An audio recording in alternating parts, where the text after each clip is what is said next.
When an owner enters into a contract with a general contractor to have work performed on the owner's property, the owner's going to want to make sure it receives a written contract from the general contractor.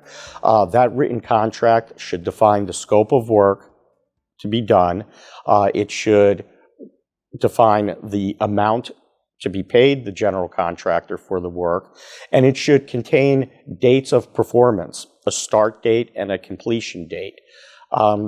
During the course of a project, if that scope of work changes, either increases or decreases, you want to get what's known as a change order.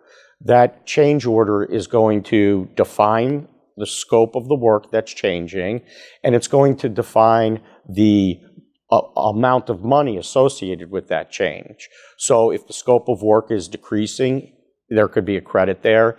If the scope of work is increasing, it's going to define the amount of that extra. Also, a change order should address if there's a change in the amount of time the contractor has to perform.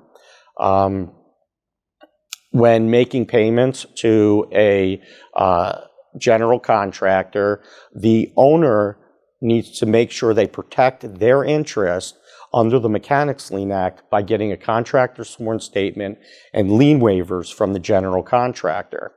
The lien waivers are important because the owner may not know who the general contractor has subcontracted with to perform a portion of the general contractor's work. And those subcontractors have lien rights. When the owner gets a lien waiver with each payment, the owner is assured that that subcontractor is releasing its lien to the extent of that payment. If the homeowner doesn't get these documents, the subcontractor, to the extent a general contractor receives payment but doesn't pass it along to the subcontractor, that subcontractor has lien rights against the owner's property, and that subcontractor could lien the property, which is a blemish on title, and ultimately file a foreclosure lawsuit to have the property sold to satisfy the amount due.